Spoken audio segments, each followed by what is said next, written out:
I knew Q2 was going to be brutal the moment our VP of sales started tossing around the word alignment like it was a sacred chant. That, and when they stopped making eye contact during Tuesday, stand-ups just stared at their iPhones like wolves in Brooks Brothers. But I still showed up. Every single morning. Burgundy lipstick navy blazer and a smile tight enough to cut glass. After 22 long years climbing the corporate ladder in pumps, I had finally hooked the whale. A $2, $4 million infrastructure install contract with a Midwest hospital network. My biggest deal? My personal summit. The kind of close that used to get your name engraved on a plaque near the front desk. But this time, nothing. When I mentioned the pending deal in the Monday call, all I got was a half-hearted, "Nice work from Tyler, our espresso-fueled sales director, who spent more time adjusting his AirPods than leading anything. HR quiet. Weirdly quiet. And Cynthia, our CFO, with the personality of a sleep aid, accidentally replied, all to my update email with a one-word message soon. I told myself not to overthink it. Maybe they were reorganizing. Maybe I just needed a break. Maybe I'd spent too many late nights sipping cold coffee and swallowing frustration. You give your life to a company missed birthdays, anniversary, dinners turned into laptop sessions, a marriage barely patched together by weekends, and you start believing they owe you something. Not a raise, just respect. Common decency. But corporate courtesy is like sugar-free chocolate promised rarely delivered. Still, I focused on the win. The final paperwork came through on a Thursday. Deal closed Friday 5:46 p.m. I know, because I slammed my fist down so hard in celebration, I knocked my insulated tumbler clear off the desk. I sent the signed contract to accounting, CC'd the full executive list, and waited for at least a thumbs up. Instead, I got a calendar invite, room 2C, urgent HR check-in. Nothing good happens in room 2C. You're either getting fired falsely accused or forced to sit through a mandatory empathy seminar hosted by someone who says folks every third word. I clicked accept and walked in like a pro facing a firing squad. You know what betrayal smells like? It's a mix of dollar store sanitizer, synthetic carpet, and the overconfident musk of a man who already spent your bonus on golf gear. They didn't even sit me down, just stood there. HR rep. And Tyler stiff and fake. Due to restructuring, they said your role has been made redundant. No mention of the deal. No mention of the 2 decades I gave. Just a cold printout and a transition packet, like I was a broken printer. Just a printed letter and a weak offer to help transition. Let that word sink in. Transition. Like I was some outdated app they needed to uninstall. But hang tight, this story's just getting warm.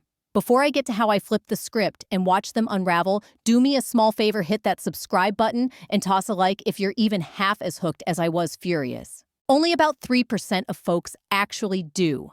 And honestly, it means more than any commission check ever did. It keeps this little revenge engine running strong. Anyway, I didn't cry. Not there. I clenched my jaw until my molars buzzed. Took the envelope like I was accepting an Academy Award, nodded with all the grace I could muster, and walked out. But they overlooked one very important thing. I built their building access system. Not managed it. Built it. Every badge reader, every override protocol, every single user group, that wasn't IT. That was me. And somewhere between the glass doors in my Subaru, a memory surfaced like sunlight through fog. They never changed the master admin login. Redundant, sure. But turns out redundancy's hilarious when you're the one holding the master keys to the kingdom. This was supposed to be a victory lap. I had reviewed every clause in the contract, cross-checked install schedules, scanned license bundles. Hell, I even chased down Lisa in legal, who vanishes every Friday after lunch like a magician in sneakers. By 5:46 p.m., I hit send on the final confirmation email to the client, CC'd the execs, and leaned back with a breath of triumph. My fingers trembled as I texted my husband, "Dinner's on me tonight." We did it. And then my screen flickered. Incoming invite, immediate HR sync glassroom. Now, I've watched enough Succession to know immediate HR is code for your careers about to be buried under buzzwords. I walked past the copy machine I once fixed with a paperclip, past the intern, whose name I always remembered, past the two managers, pretending not to whisper when I passed. Everyone could feel it. That metallic hum of betrayal in the air like static before a thunderstorm. I stepped into that glass tomb of a room. Tyler from sales was grinning like he just got away with stealing a stapler. Rachel from HR wore the expression of someone delivering a eulogy at a wedding. "Hey, Caroline. Thanks for joining us," Tyler said like I was there for cake. They didn't look me in the eye. Rachel started shuffling papers like a nervous dealer at a casino. Tyler cleared his throat and opened with, "First off, we just want to thank you for everything." And right then, my stomach dropped. It wasn't a conversation. It was a burial. It wasn't a conversation. It was the conversation. "We've been evaluating departmental efficiencies." Rachel said, her voice flat like she was reading it off a napkin. "And after much consideration and recent restructuring, your position is being phased out effective immediately." I blinked. Once. Twice. Did she just say phased out? Yes, Tyler jumped in far too eagerly, like a game show host introducing the losing round. "It's about aligning resources with our core objectives." Then he paused, like that was supposed to mean something profound. "Wait," I cut in, trying to keep my voice level. "I just closed the largest deal this company has seen in 3 years. That's part of the evaluation." Rachel glanced down, flipping to a different page, like she was scanning a takeout menu. There's a clause, section 14B, that allows for commission forfeiture in the event of termination prior to disbursement. Legal has already signed off. I froze. "You're firing me an hour after I closed a $2.4 million deal and telling me I don't get a cent of it." My voice cracked at the edge, but I held it steady. Tyler offered a limp shrug, the kind people give at funerals when they don't know what to say. "It's not personal." "Oh, but it was." My ears started ringing. The walls of that sleek glass conference room seemed to tighten and curling like a bad filter around my vision. Rachel was still talking something about COBRA coverage and mailing the final paycheck. I didn't hear it. I was staring at Tyler's smug, over-moisturized jawline and wondering what would happen if I threw my coffee mug straight at it. But I didn't scream, didn't cry. I swallowed the acid bubbling up in my throat and smiled instead. "Well," I said, rising slowly. "Good luck with everything." The chair screeched against the tile as I stood. They both flinched like I just fired the first shot in a war they started. I walked out. Didn't look back, but I knew they would. The hallway stretched longer than usual, like it knew what had just happened, and wanted to drag out the shame. My heels echoed on the linoleum like slow gunfire. I didn't grab a single thing from my desk. Not the picture of my dog in his ridiculous birthday hat. Not the stapler I borrowed from Tyler 3 years ago. Not even my world's okayest closer mug. Let them see the empty chair and think of it as a headstone.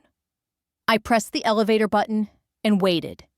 That's when I heard it. A laugh. Followed by Cole's voice, that smug junior rep who sold fax machines like he was closing IPOs. "She didn't even see it coming," he snorted. Another voice chimed in. Probably Brittany from marketing. "That's what happens when you get too comfortable." Too comfortable. That's rich coming from a guy who once asked if we bill monthly or Moonty. The elevator doors slid open. I stepped in. Jaw locked so tight I could taste copper. And I wasn't done. I waited for the elevator doors to shut. The moment they sealed, cocooning me in brushed steel and soft corporate jazz, I pulled out my phone. Calm. Steady. No hesitation. My thumbs moved on autopilot muscle memory, born from years of late-night patches and forgotten admin tickets. Security console, user access, permissions. And there it was. Caroline Wesley, master admin, full access. They never changed it. Never thought to. Too busy outsourcing system maintenance to contract techs who couldn't code their way out of a Word doc, let alone manage a real-time access network. I scrolled the list. If you want to see what happened when they came crawling back this time with lawyers, investors, and a desperate new offer, make sure to subscribe. The next chapter gets even messier. Tyler. Access revoked. Rachel. Revoked. CEO Mark Dennison, revoked. Banana yellow lanyard and all. And yes, still no two-factor authentication. The man treated passwords like seasonal decorations, optional and replaceable. One by one, I removed them from their own kingdom. The security team revoked. The parking garage gate disabled. Even the espresso machine on the 10th floor that required badge access for premium roasts, gone. But I left one name intact: Doug from facilities. Doug had once carried my desktop tower down 3 flights of stairs during a power outage. He still emailed me dog memes every Monday. Doug's innocent. Doug stays. I hit save. The screen blinked once. Settings updated. Then, under my breath, I muttered it sharp and slow. Redundancy? Huh. The elevator dinged at the ground floor. I stepped into the thick July heat sunglasses, on fury pulsing beneath my skin like a live wire. They thought I'd vanish, that I'd bow my head, pack up my life in a cardboard box, maybe beg for a LinkedIn endorsement or a reference letter. But I wasn't built for begging. I was built to build things they never understood. And come Monday, they'd learn what it means to be locked out literally. Saturday morning arrived with a soft buzz on my nightstand. I thought it was Alex, my husband, asking about pancakes. Instead, I found a digital storm in my inbox: urgent access issue. Admin override failed. Security console timeout. Do you have the old recovery code? I scrolled, with one eye open, lips curling into a quiet smirk. It was like watching raccoons try to hack into a Tesla. These are the same execs who once called me legacy baggage in a budget meeting. Now, they were knee-deep in a system I built with caffeine, sleepless weekends, and cold-blooded paranoia. This wasn't a plug-and-play badge scanner.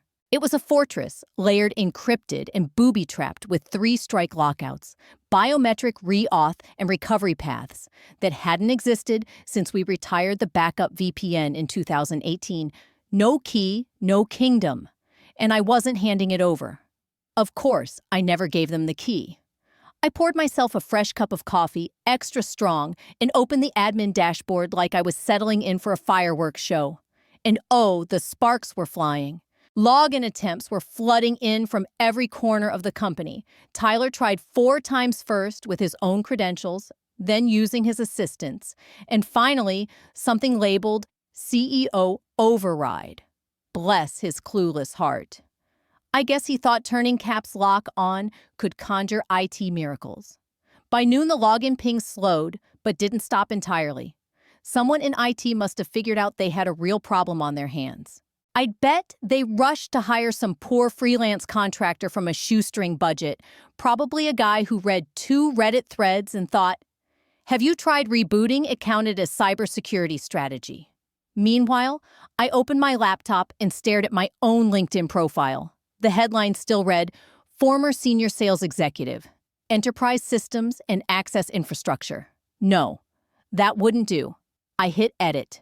Then typed, Independent Systems Consultant, Infrastructure Strategist, Security Advisor for High-Risk Environments, a little sparkle emoji for flair. Call it petty, I call it branding. I toggled my availability to open to work public visible to recruiters. Refreshed the page. Within the hour, I had 3 messages. One from a startup CEO who'd seen a viral thread on tech Twitter about a well-known Ohio firm locking itself out of its own HQ. Oh, the irony. My former employer's digital dumpster fire was now my personal marketing campaign. I didn't reply. Not yet. Let them simmer. Sunday morning came with more alerts. They'd tried a full system restore overnight. Didn't work. They forgot I routed backup authentication through an old VPN server we retired 3 years ago and deleted. Whoops. Then came a Slack message from Brittany in marketing. "Hey girl, quick question. Any chance you remember how the elevator system was set up?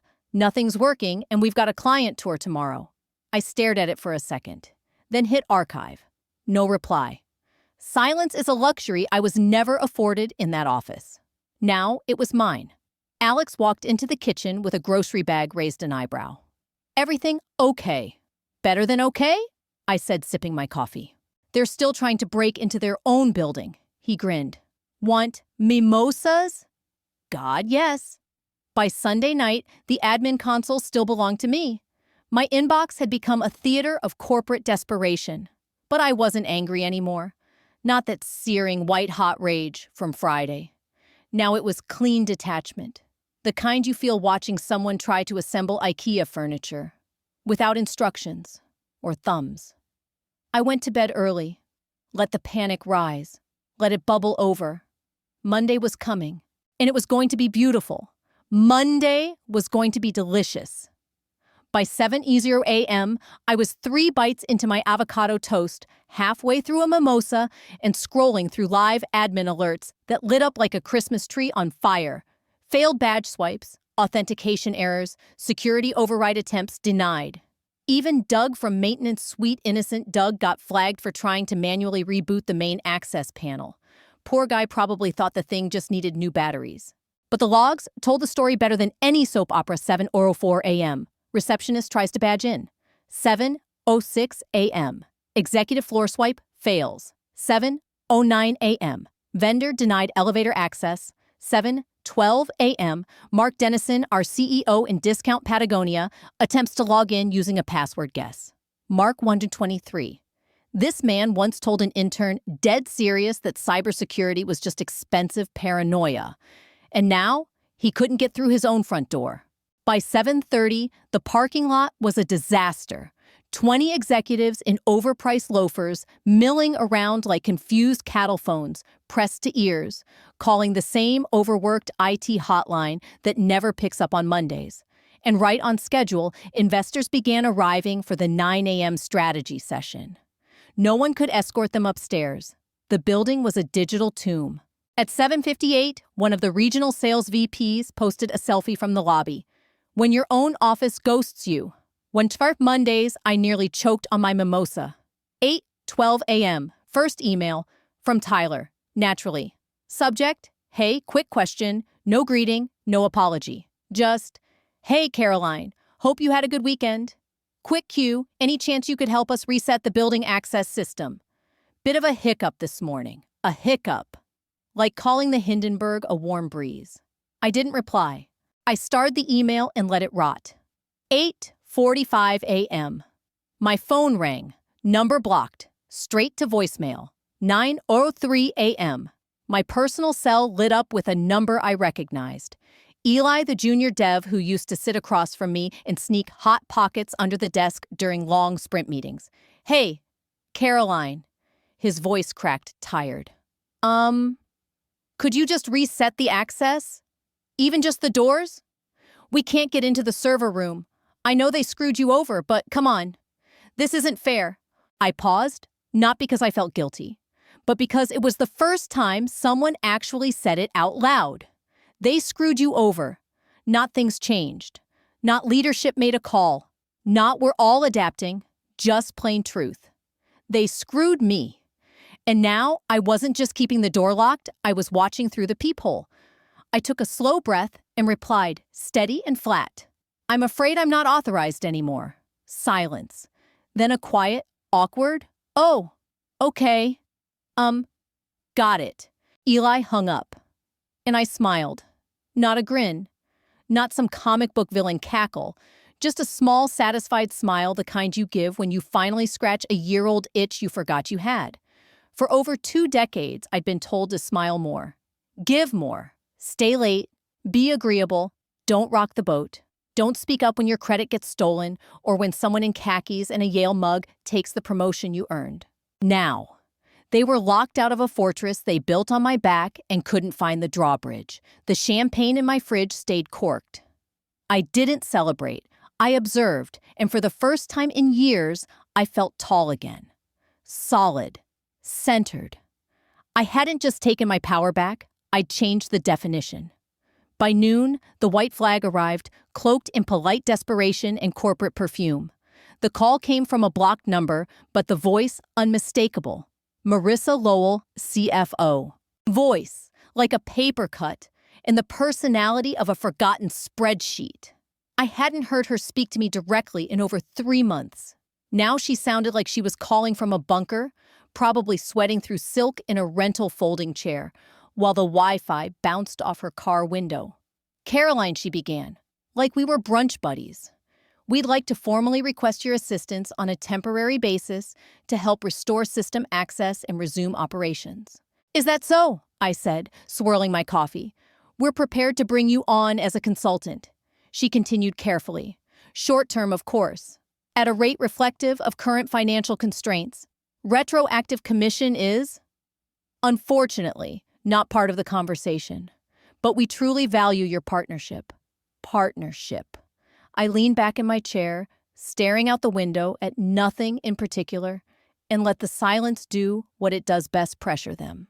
When I finally spoke, I used the kind of calm that makes nervous executives shift in their chairs. "Here's what I'll need," I said. "Triple my previous hourly rate, my full commission in writing, and unrestricted control over all access systems. No interference. I don't report to Tyler. I don't check in with IT. And I definitely don't need your approval to breathe." Silence. Then a nervous breath on the other end. "Triple is aggressive. Tell that to the investors sweating in your lobby," I said. I heard her flipping papers. Maybe a spreadsheet. Maybe her pride. Then she said the phrase, "all crumbling." Leaders eventually reach for, "I'll have to speak to legal." "That's fine," I replied, already scanning new LinkedIn messages. "This offer expires in 10 minutes. Then click. She hung up. No goodbye. No thank you. Just a sharp little rage click, like someone trying to slam a rotary phone and forgetting it's a touch screen. I sat in the silence that followed, letting it settle deep into my chest. It wasn't joy. It wasn't even revenge. It was clarity. They still thought this was a negotiation. Still believed they had cards left to play. But the truth: the game was already over, and they were arguing over crumbs on a table I'd already walked away from. I opened the admin console not to change anything, just to admire it.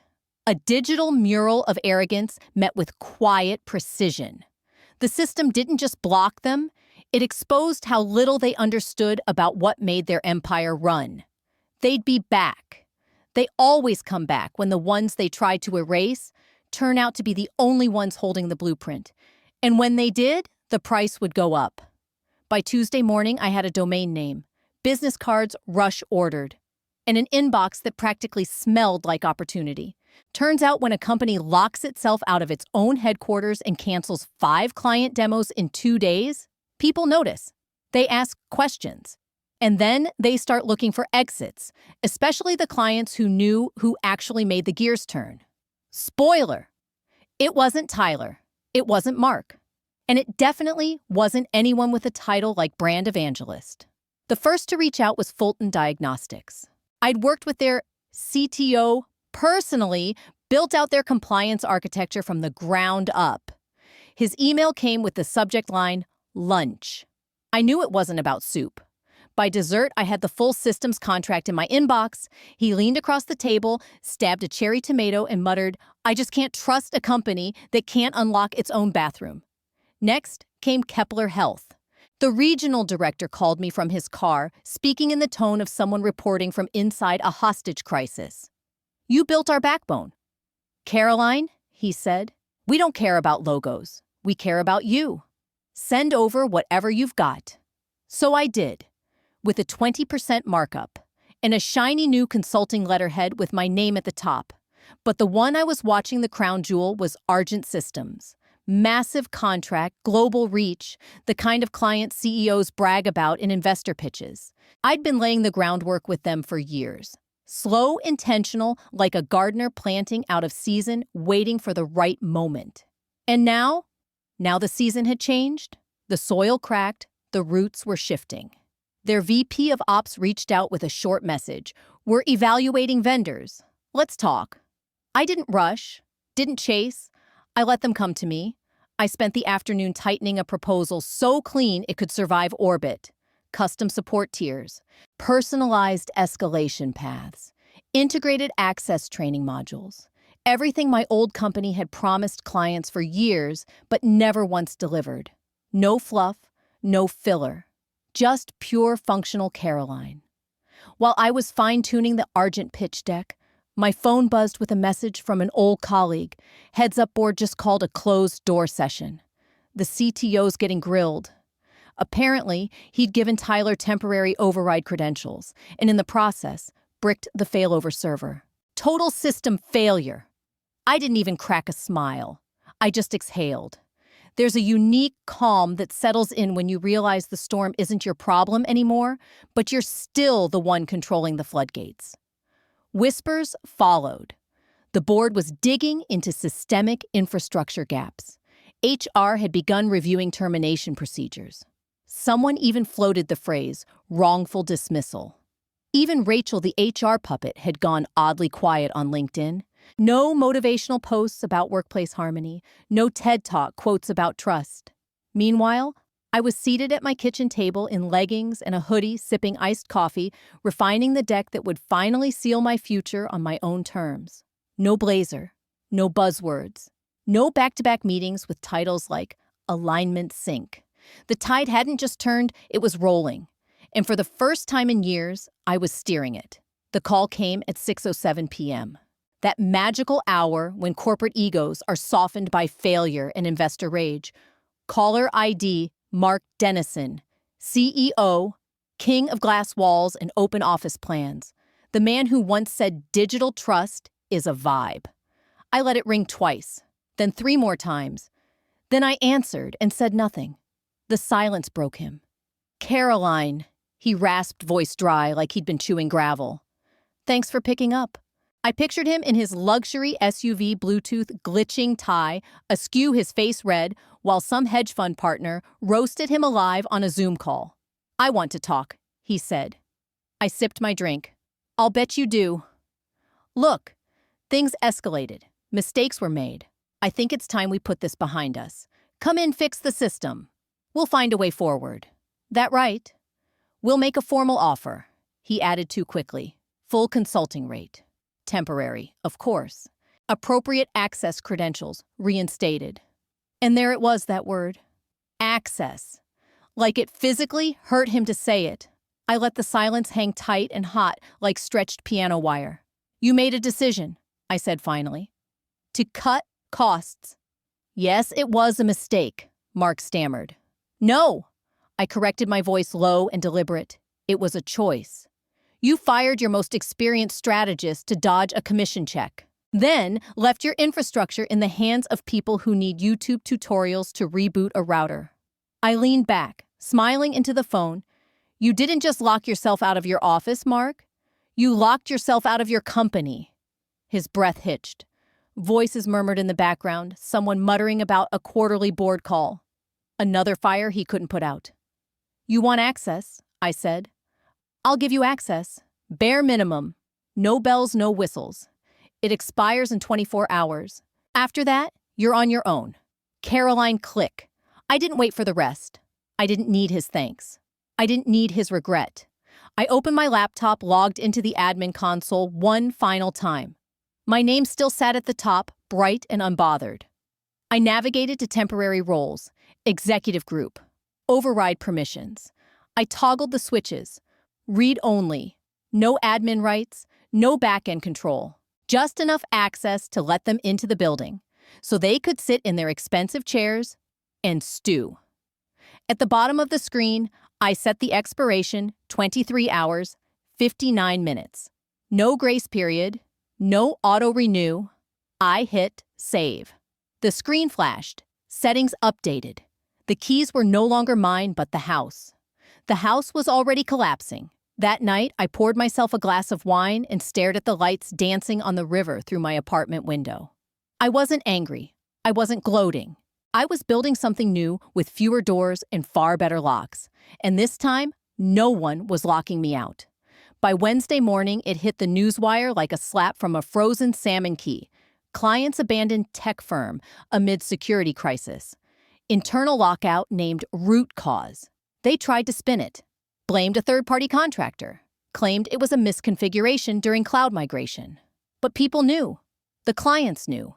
3 of them left in 48 hours. The real reason. The unanswered emails. The missed meetings. The slow, dawning realization that Caroline Wesley, the woman they dumped to save a payout, was the only one who ever made the engine run. Now, I stood in my new office.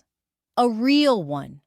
Sunlight on the hardwood river breeze through the open window. No heels, no dress code. Just sneakers, a hoodie, and a head full of code no one else dared touch. My new assistant walked in, tablet in hand. "You've got a meeting request." "From who?" She turned the screen. I blinked, then laughed. "Tyler Jameson, interim CTO." I opened my calendar, tapped once. Delete. No message, no reply, no room for ghosts. If you've made it this far, I'd love to hear from you. Drop a comment. Tell me what you would have done in my shoes, or just send a word of support. I read every single one. And if my story reminded you that your value isn't defined by titles, or how quietly you endure disrespect, remember, this silence isn't weakness. Sometimes it's strategy. Sometimes it's power. So stand tall, speak smart, and if they ever try to lock you out, build your own damn door. And hey, subscribe. Let's make sure more people hear stories like this. You're not alone.